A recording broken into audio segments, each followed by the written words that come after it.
This episode of Capes and Lunatics is brought to you by Tweaked Audio. Get awesome headphones, go to tweakedaudio.com and use the coupon code Southgate to get 30% off, free shipping, and a lifetime warranty. Or you can get there through the link on our website, southgatemediagroup.com.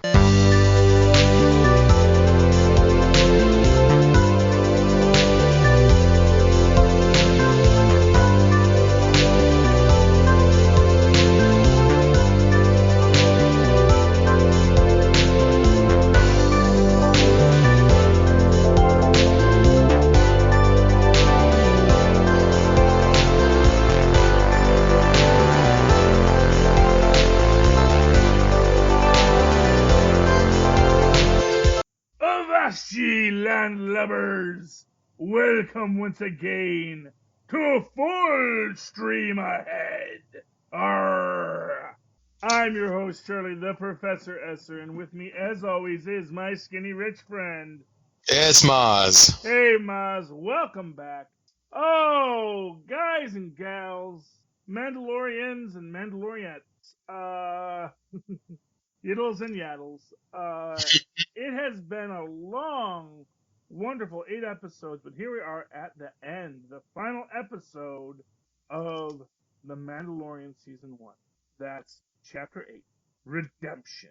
The Mandalorian comes face to face with an unexpected enemy. This episode actually directed by Taika Waititi. Jon Favreau, of course, he's doing all that writing and creating credit, along with George Lucas, who, basically just shows up and, says, "Yep, that's my idol." It's a very cute picture if you've seen it on the You forgot to sign this one? You forgot to sign this one? I'm sorry, what? Oh, he's just collecting checks, I meant. Oh, yeah, no. It's just, yeah, I see what you're saying. Yeah. But no, he shows up on set and he, I'm surprised he doesn't want to do cameos like Stan Lee. But I guess that's just not his bag. But as it is, no, there's a very cute picture of him meeting Yiddle, and it's very cute because it's just a little Yiddle puppet and George Lucas, and it is lovely.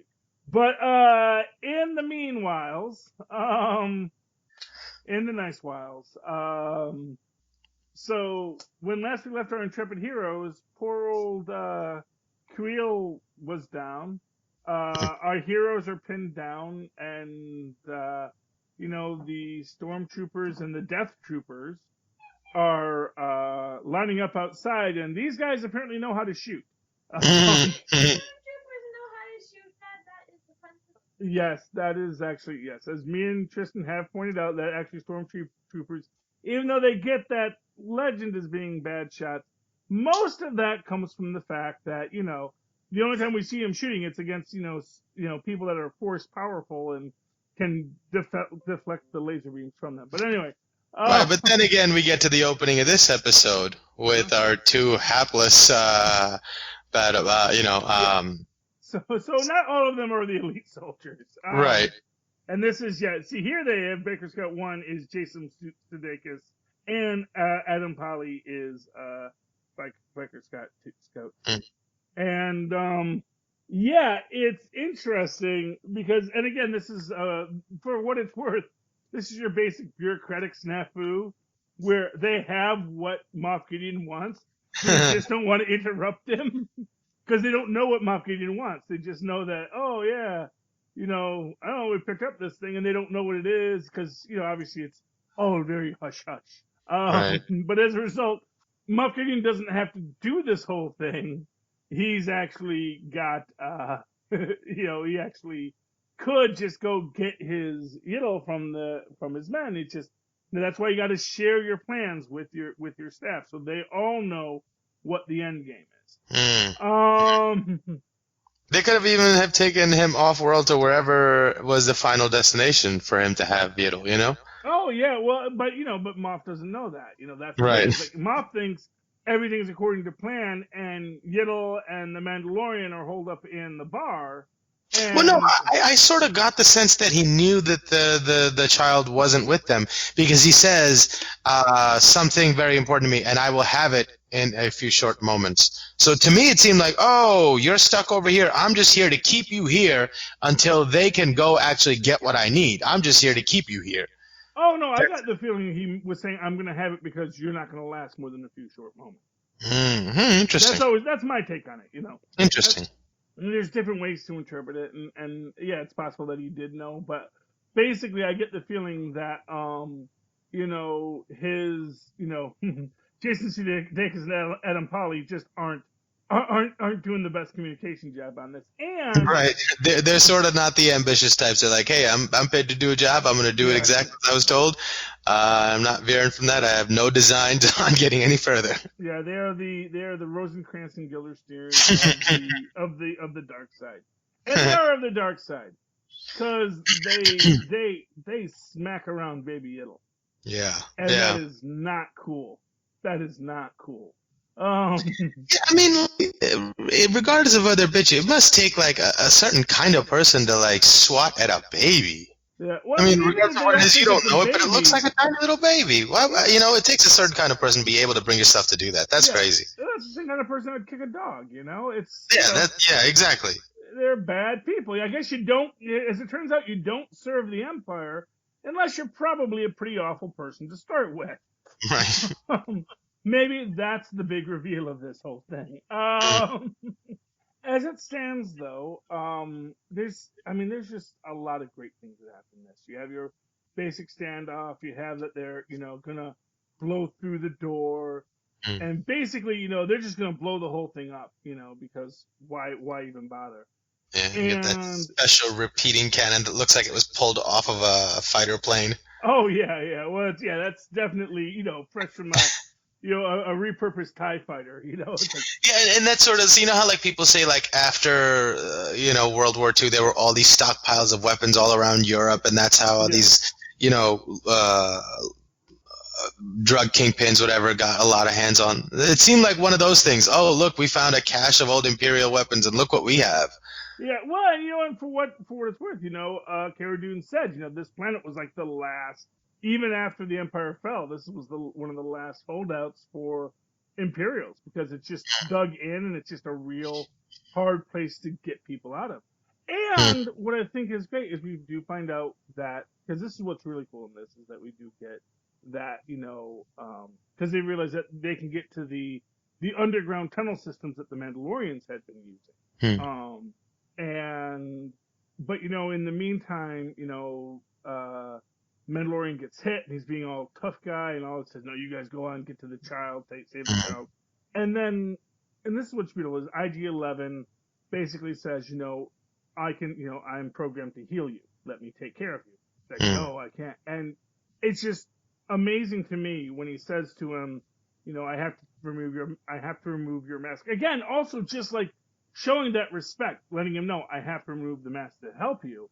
Yeah. And the Mandalorian saying, no living being has seen me without this mask since I was a child. And then IG-11 just coming right back and says, I'm not a living being. Basically really saying that thing that you hate about me, that I'm not real, or I'm not sentient, or I'm not a person, that actually helps you here. Because it means I can see you, and I'm just like a toaster seeing you. It's not violating your way. And it also serves to say, hey, look, I can be changed. My programming was changed. I'm not like all IG-11s are not hunters, It just matters the operating system you put in them, I guess, exactly. Or something to that effect. Rebuilding its neural harness, like he says, and then reteaching it to be something different. Although we see at the end, he makes this point that his old programming still does exist in there. He does have the original manufacturer's protocols. He just has another protocol written above it. Yeah. So that I thought was very interesting. And I love it because you don't have to be sad. He goes, I'm not sad. He goes, yes, you are. I can read your blood pressure in your body.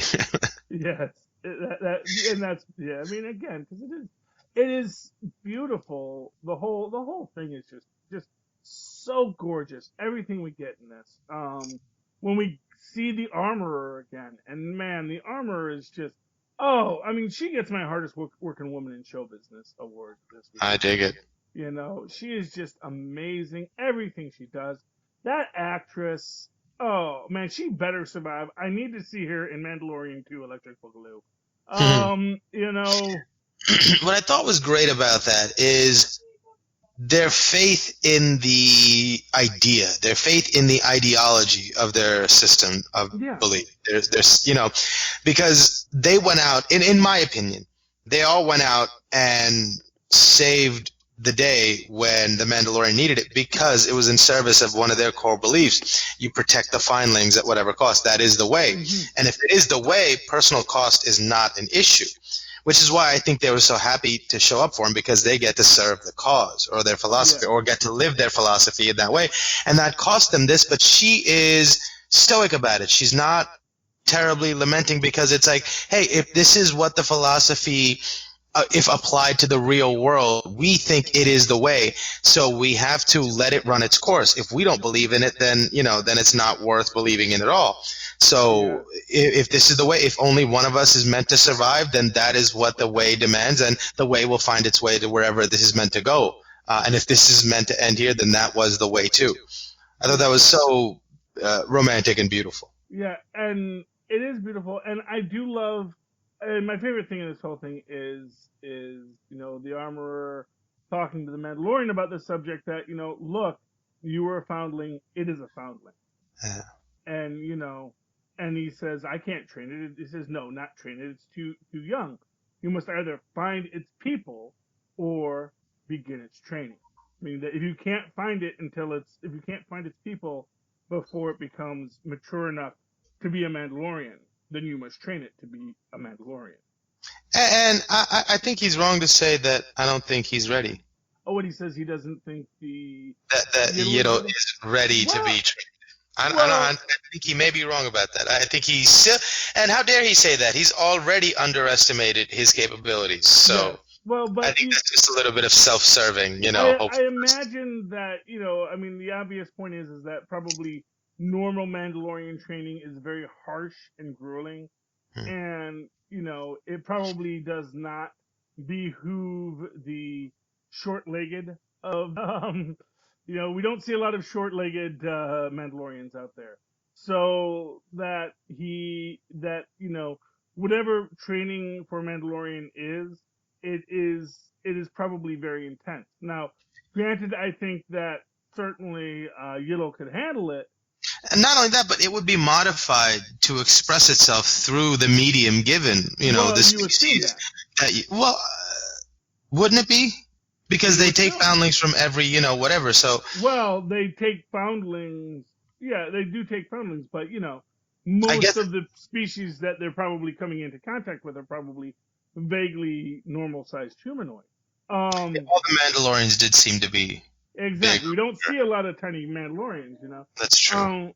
What is a aspect of that is that, he has to... So... he has to find his people or train them into a Mandalorian. What training is, we don't know. But what is interesting, this was this other interesting thing. Again, what I said before about not everybody knows about the Force is, once again, even though the armorer knows more about it, doesn't really have details. It's just knows that. Yeah, there was a race of wizards Mandalore went to war with ages ago, and those wizards, they had this power. They had powers like this, but it's still all just myth and legend. And also, what's interesting about that is the fact that this brings up the idea that the Mandalorians did go to war with the Jedi, because the they do have that the Mandalorians were wiped out by the Empire, but the original war with the Jedi is arguably what codified the Mandalorian way. And that's like my own fan theory. So they went to war with the Jedi, Not because they were in service of the Empire, but on their own, or there was an Empire. Because the Jedi, were controlling everything, and Mandalore didn't want to join the Republic. The Mandalore, for whatever the reasons was, Mandalore did not see an advantage to itself to be a part of the Republic, and did not feel the Jedi were people they had to kowtow to. So the Jedi went to war, and the Mandalorians, for what it's worth, held their own for a while. It wasn't until the Empire came along that the Mandalorians really got turned into a diaspora. But I've always felt that that's why the Mandalorians don't take off the helmet, because I think the Beskar helmet protects against the Force. That's my theory, and I've mentioned this before. That's my theory. It's not canon, but that's my fan theory that the Beskar protects against the Force. Yes, Tristan, what do you want to say? About the Mandalorian Jedi War. That was a way. Jango Fett was in it, and that was a way during the Mandalorian Civil War. The one of the Mandalorian teams said that those Mandalorians killed a lot of people, so then all the Jedi needed to fight them, even though what the Mandalorians did was they didn't do anything. Yeah. And Count Dooku was actually a part of those Jedi. And my question is, why would Jango Fett, who was there, team up with Count Dooku, who also was there? I don't know. I don't. You know more of the lore than I do, Tristan. So, but as it plays out, we do get this this situation where the Mandalorian and Yiddle become a clan of two, and they do have to go out. The armorer is going to distract the Imperial guards, and like I said, we don't see her die, so I'm willing to wager she's going to come back. And I love when they have to wake up the old R2 unit as the lava ferryman. Yeah, and I loved her fighting style too. It was all built around her forging tools, and she used them like Filipino fighting sticks, and that was really super cool. Oh yeah, I love when she throws the Imperial into the forge, and that has got to be a rough way to go, man. Going right into the forge, because that's got to be. It must not last long though, or must it? You think? What? Well, the death in a forge. It must be pretty quick, no? Well, here's what I'll say. I will say you probably will feel every nerve of your body be burnt off, because remember they're in armor too. So they're basically. So that's just that's like a prolonged. Armor, yeah, it doesn't. It probably doesn't take that long before they're completely incinerated. But before that, their armor gets melted onto their body. It does not. It ends poorly. I think we can say there it ends poorly. Yeah, armor melting on your body. Yes, that's enough. Yes. Oh yeah, I know. There's a Birds of Prey thing in Fortnite. They found a skin in Fortnite. The data miners found that before the movie comes out.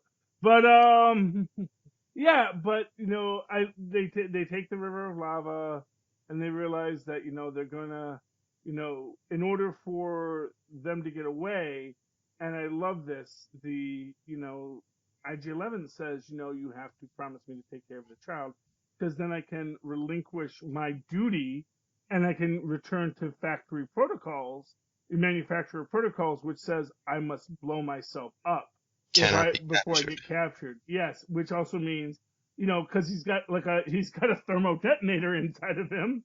For those who remember from Return of the Jedi, that's what Leia has that she holds Jabba hostage with. He's gonna blow himself and all the Imperials up with it, which is hard, man. And then of course he gets into the lava, is walking in. I love the fact that he obviously can handle the lava. Obviously he is made of strong enough stuff that molten lava isn't a problem for him, which makes sense because he does have to get shot with lasers. Yeah. So, it does damage him, just not immediately, Oh yeah. He probably couldn't do that all day, but it allows him to get far enough ahead that he can blow up the bad guys so they can get out. And they get out, and I think that's when Moff Gideon comes after them with the TIE fighter, if I'm not mistaken. Yeah. And they basically, if I'm recalling correctly, because it's been a couple days since I saw it, but I believe the Mandalorian has to throw his grappling cable onto the TIE fighter. On TIE fighter and fly along with him. Yeah, that was awesome. That was And it's awesome. he didn't know if he was well enough to even carry it, and now he has to put it on. And she said, you won't get it right away until you learn how to use it. And he's like, I guess no time. I gotta do it now. Yeah. And he just makes it work. He does. Well, I mean, when it comes to jetpacks, they go one way. Right. Probably there's a lot of subtlety you could learn on it eventually. Yeah, I mean, he landed pretty nice at the end, He survived it. He made it. He saved the youngling, and that's the important. Yeah. And damages the TIE fighter enough that it crashes far enough away. They don't need to go check it. No need. Well, no, you wouldn't want to, because the best case scenario is he's dead. Worst case scenario is he's alive and ready to fight. That's true. Because the Mandalorian knows this guy basically murdered hundreds of Mandalorians. Because he knows the Mandalorian's true name, because it was in the records of Mandalore. Yeah. Grief Karga managed to capture when he was the Moff of Mandalore, which is pretty hardcore. In fact, at the very end, we see. I mean, you stayed till the very end, right? Yes. So you saw that thing that Moff Gideon has. It's called a dark saber. It's like a katana. Yes. Well, what it is it's a lightsaber that the Mandalorians created. Huh. So the Mandalorians actually created their own lightsaber. It's called a dark saber that will basically, it's a lightsaber, but it's their own take on it, and it has its own unique qualities. I believe it was Tristan. Who created the dark saber? Was that was that Darth Maul when he was the king of the Mandalorians? I don't know how the dark saber was created. All I do know that it's the Jedi temple and that a Mandalorian stole it. So a Mandalorian stole the dark saber from a Jedi temple, and then they made more. Interesting. Yeah. Maybe there's multiple ones. Or was there only one that is held by the ruler of Mandalore? Was that how it worked? Yeah. Oh, okay. So basically he stole that from Mandalore when he was the ruler of Mandalore. Because I know that basically when Boba Fett was the king of the Mandalorians, or Jango Fett was the king, there were all of the famous Fetts had been rulers of the Mandalorians at one point or another, and Darth Maul was. Yes, and Darth Maul was king of the Mandalorians for a while, and also wielded the darksaber. So that's your marking as being the ruler of the Mandalorians. But in this case, it was stolen from the Mandalorians. He wasn't given that to be their ruler. Moff Gideon stole it. Dun dun dun. It's probably when he was killing all those. All those Mandalorians he killed. Yeah, exactly. So that's pretty impressive. Cara Dune and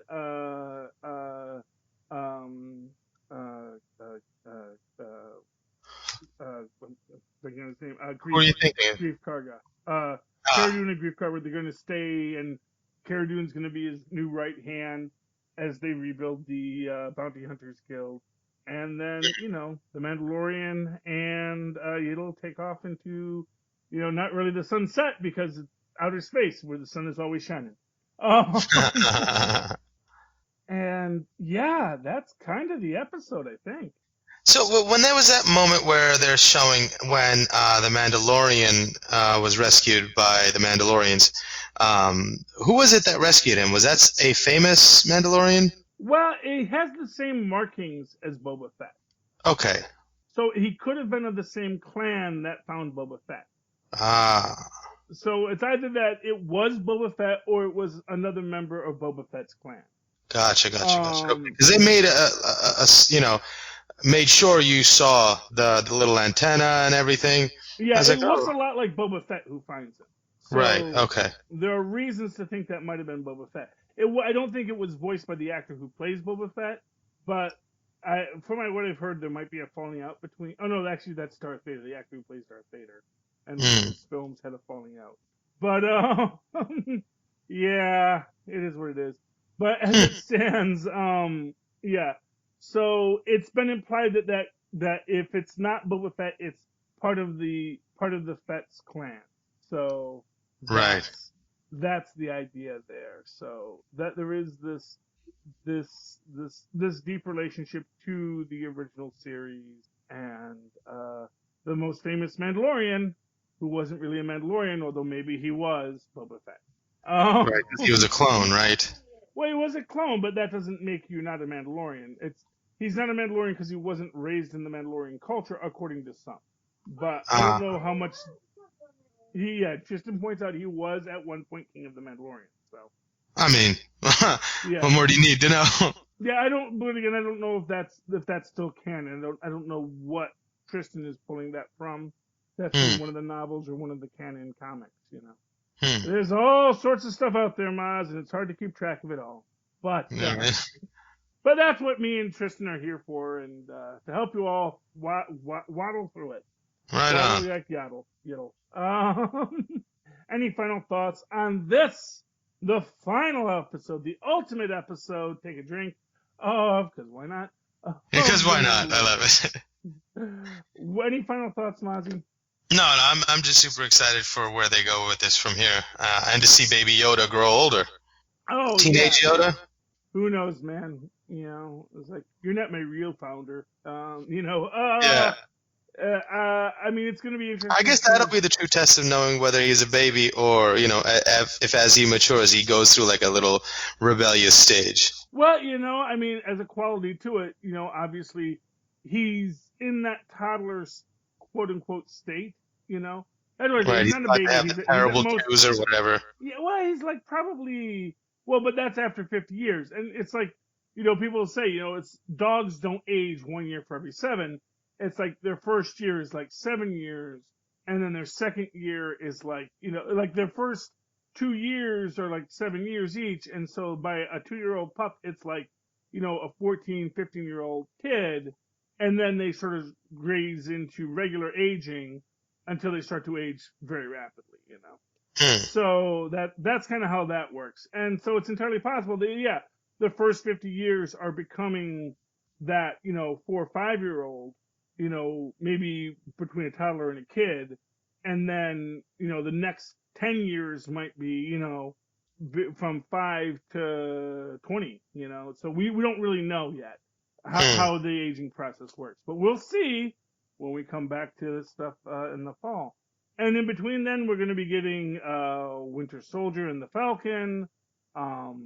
And I think somewhere in there we're getting WandaVision.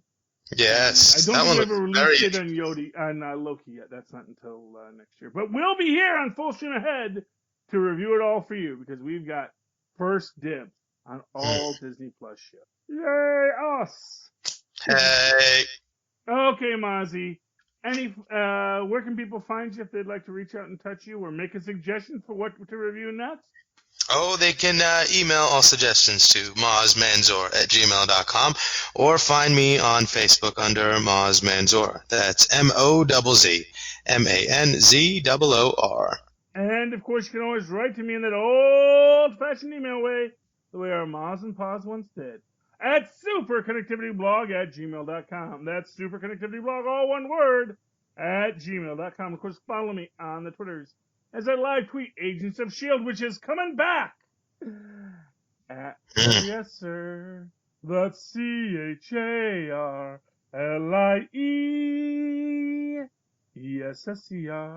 Look for the 2 E's in the middle. For quality. Bing! There you go. Thank you, Mozz. Yeah. And of course, when Agents of S.H.I.E.L.D. comes back, me and Mozz will also be reviewing that over on the Nuff Said feed on Southgate Media. Okay, so, me hearties, you have weathered this long and luxurious voyage with me and Mozz, from the child to the, what was this called? The redemption. Yes. Oh, thank you for joining us on this long ride. We hope you've enjoyed it. We hope you didn't get seasick. And we hope that you embark with us again next week on Full Stream Ahead. Arr.